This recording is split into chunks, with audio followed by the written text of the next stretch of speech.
நேர்களுக்கு வணக்கம். தமிழ் ஜனம் டிஜிட்டல் எக்ஸ்க்ளூசிவ் நிகழ்ச்சிக்கு உங்களை வரவேற்கிறோம். பாகிஸ்தான் ஆக்குபைடு காஷ்மீரில் அந்த நாட்டு அரசுக்கு எதிராக மக்கள் போராட துவங்கி இருக்காங்க. பெரிய போராட்டம் இன்றைக்கி வெடிச்சிருக்கு. அது குறித்து தான் இன்றைக்கி பார்க்க இருக்கிறோம்.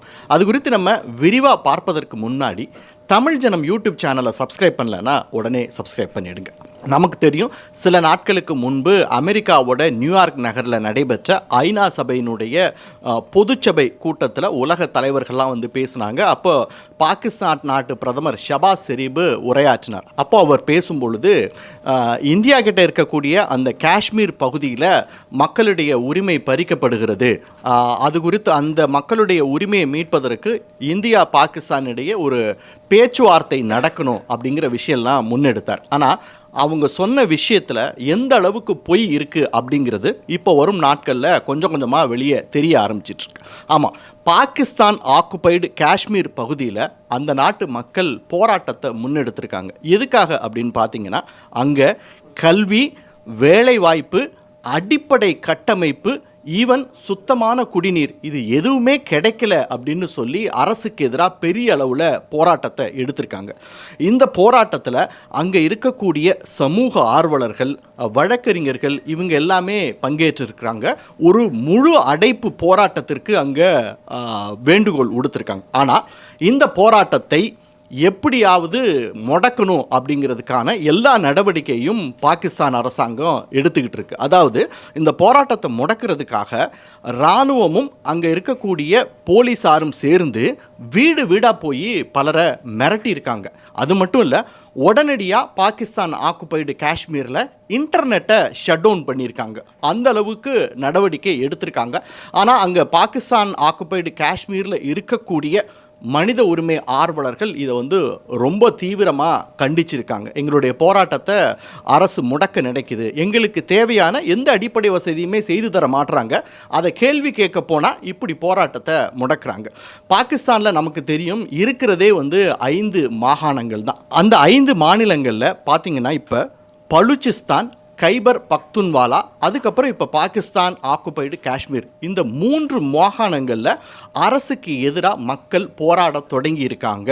ஆனால் அந்த போராட்டங்களை மனிதாபிமானமே இல்லாமல் அடக்கிக்கிட்டு இருக்கு பாகிஸ்தான். இதுக்கு உதாரணமாக கடந்த வாரம் நீங்கள் பார்த்தீங்கன்னா, கைபர் பக்துன்வாலா பகுதியில் J-17 விமானத்தை கொண்டு போய் கிட்டத்தட்ட 6 இடங்களில் குண்டுமலை பொழிந்து தன்னுடைய சொந்த நாட்டு மக்களையே கொன்று குவிச்சிருக்கு பாகிஸ்தான். ஆனால் ஐநா சபையில் பாகிஸ்தான் பிரதமர் பேசுகிறது இதுக்கு நேர் எதிராக இருக்குது.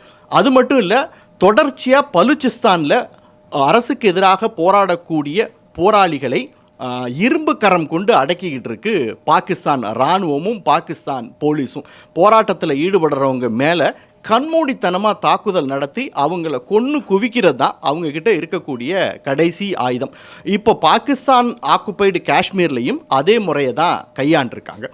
எப்படி இந்த பாகிஸ்தானில் வன்முறை வெடித்தது அப்படிங்கிறதுக்கு பின்னாடி இன்னொரு தியரியையும் சொல்கிறாங்க. காரணம் என்னென்னா, இந்த பகுதியில் சைனா ஏற்கனவே பல ஆயிரம் கோடி முதலீடுகளை போட்டு பல்வேறு திட்டங்களை செயல்படுத்தி கொண்டிருக்கிற நிலையில் கொஞ்சம் கொஞ்சமாக பாகிஸ்தான் தன்னுடைய நிலைப்பாட்டை அமெரிக்க ஆதரவாக எடுத்துவிட்டு போயிட்டுருக்கு. இது வந்து சைனாவுக்கு ஒரு எரிச்சலை ஏற்படுத்தியிருக்கு.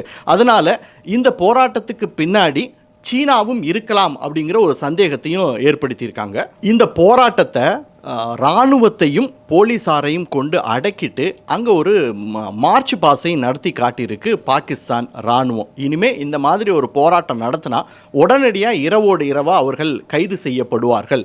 கைது செய்யப்பட்டவர்களுடைய நிலைமை என்ன ஆகுன்னே தெரியாது. அவர்கள் நீண்ட நாள் சிறையில் இருக்க வேண்டி வரும், அல்லது அவர்கள் வந்து வெளியில் வராமல் கூடிய சூழ்நிலையெல்லாம் அங்கே செய்தியாக வெளிவந்து கொண்டு இருக்கிறது.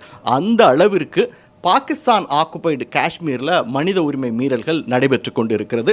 பாகிஸ்தான் ஆக்குபைடு காஷ்மீர் மட்டுமல்ல, பாகிஸ்தான் அரசுக்கு எதிராக போராடக்கூடிய அந்த 3 மாகாணங்களிலேயுமே பாகிஸ்தான் இப்படி ஒரு மனித உரிமை மீறல்களில் ஈடுபட்டு கொண்டிருப்பதும், இதை சர்வதேச நாடுகளும் சர்வதேச ஊடகங்களும் கண்டும் காணாமல் இருப்பதும் அப்படிங்கிற நிலைமையை தான் நம்ம இப்போ பார்த்துட்ருக்கோம்.